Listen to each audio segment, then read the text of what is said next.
And so here I'm summarizing his definition of happiness. Eudaimonia, to live well, happiness, a life well lived or flourishing.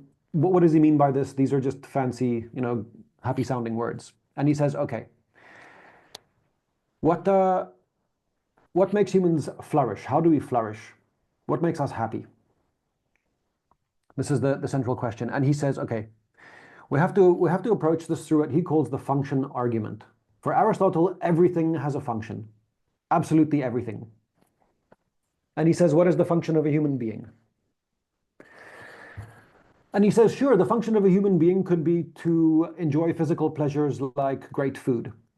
But then animals do the same. They graze all day, the cows are happy in the field. So this is not a particularly human function. What is the human function? And he says reason, right? Exercising reason. And this is moral reason and intellectual reason. This distinction is not super important for the moment, but it is being able to exercise reason. And so what is the function of the human being really? It is virtuous activity in accordance with reason. So using our reason to act in a way that is virtuous.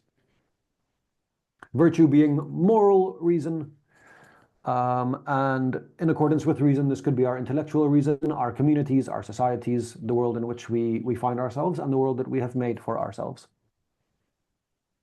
Very important here, if we're looking at his definition of happiness, is that he does not say that happiness is a virtue. He says happiness is a virtuous activity. So he says virtuous activity in accordance with reason is human function.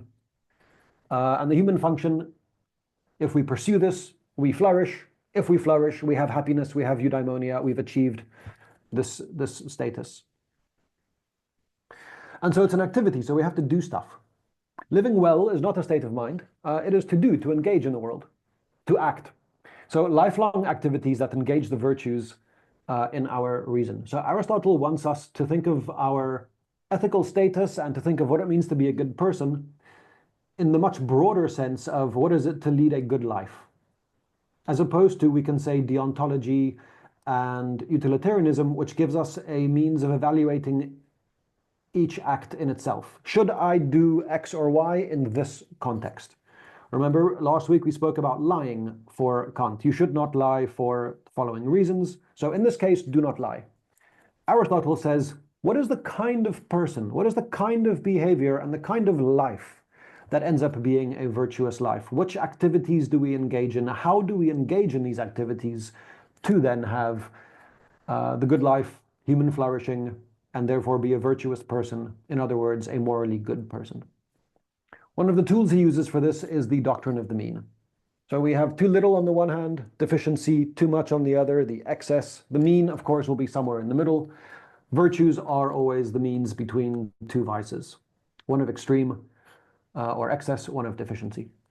Now, I'm not going to go too much into this again because I don't want to take Joseph's work away. So I've taken a non-ethical position to make this.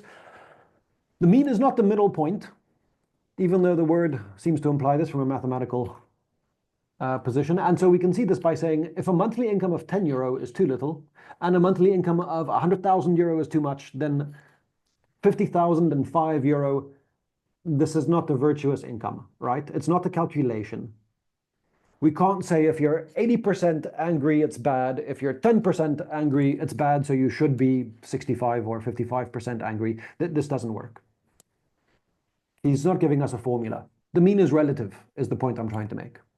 Some situations call for strong emotions and others call for less emotions, depending on the context. This is a different objective that I will not be touching on in great depth now, but it's a concept that helps us to understand what Aristotle is doing. And this is phronesis, which he calls practical reasoning or practical wisdom. And it helps us to act virtuously by helping us to know what would be a virtuous act in a given situation. This we learn through habit. We'll make mistakes, of course, in the beginning. No one's born perfectly virtuous. No one is born knowing how to be virtuous in all scenarios. You have to experience life. You have to go through it. And as such, you learn how to start making more and more virtuous decisions or calls in different contexts. Phronesis is, I think, understood quite well as if you're lost in a forest somewhere, you can have a map with you which is a straightforward one-to-one representation of the forest you're in. And it contains all the information you need to get out, provided you know where you are and you can read the map. And if you don't have your starting point, if you don't really know where you are, maybe it's a bit foggy, you don't see the sun, you can't orient yourself, then the map is not very useful until you blindly stumble across the one river that's on the map, and then you think you found, a starting point. But that blind stumbling is not really great. The other alternative is you have a guide with you who knows forests generally. Doesn't know this forest, but knows that this is the kind of forest that you find in this latitude, and so typically these kind of forests have X, Y, and Z. And so it's much more of an open-ended kind of help. And it doesn't really matter your initial starting position. If you have a guide person with you, they can help you navigate and come up with solutions, or find ways to survive, or find ways to make yourself visible to people who want to help you, or find ways to continue being in the forest. Or, of course, you can have your map. And Aristotle presents us with this guide. It's rough around the edges, mistakes are going to happen. It doesn't give you a step-by-step formula for how to survive or escape your lost situation, but it will help you through the process. And this is something that we learn. At the same time, there's a beautiful self-referentiality to the idea of the mean being the virtue, or virtuous being the mean. And that is that we apply this very idea to itself, and we say, okay, you don't every single second of every single day have to always be virtuous, because that is kind of the extreme of excess. We can make mistakes, we can learn by doing. As long as we understand what the mistake was, we try to do better next time. On the whole, we are virtuous. This is in the right direction. This is a good life to live. We'll flourish. We'll tend towards flourishing. You may have low moments of boredom, or when you feel you do not flourish, or when you do not act in a flourishing way, and you may not be the best neighbor to your neighbors. Fine. As long as we generally have the mean going through our life in a much larger context. It is unusual that ethical theories can speak about themselves in this way. Deontology can't tell us much about deontology from its own perspective, nor can consequentialism. So I briefly summarize what I've said so far, because I've been speaking for some time, and if this were an objective, you would not be giving us this 15-minute summary of, or tour through some of the core concepts of Aristotle. And so, to summarize his conception of the human good, well, it concerns what is unique to humans, so reason. It is something that we will do for its own sake. It fulfills a unique human potential, and that is to flourish through the virtuous use of reason. Which is then also a summary of his definition of happiness, eudaimonia, the cultivation of virtues over time, living a life in accordance with virtue, using our reason. And it's a long-term activity, not a momentary pleasure. The golden thread, I like to think about it as a golden thread. If you're laying on your deathbed and you think back of your life, is there some sort of golden thread, or a bunch of golden threads you can pull through and say, on the whole, I think I acted virtuously, and on the whole, I was a good friend to my peers and my neighbors, and on the whole, I was a useful citizen, and on the whole, I was a great father, sibling, child. Yeah, of course, you have bad days when you snap a little bit. We're human, that's fine. But is the mean of our life the mean? Really is the way to look at it. And then lastly, summarize his doctrine of the mean, the golden mean, its relative between two vices, excess and deficiency. I thought I'd end with just a little bit of reflection on this position. Strengths, okay, it's a lifelong approach. This is a really good strength, I think. It allows for human nuance and the gray areas. It's not exacting, like you must follow these rules, and if you don't follow a rule, then you're a horrible person. It includes emotions and reason, which is nice. And it emphasizes human flourishing. So there's a larger goal to this position, other than follow the rules. If you follow the rules, you're good. Or act in the best consequences for everyone, just do it all the time. And this says develop as a person, grow over time, become who you are. The weaknesses, not so different from the strengths, unfortunately.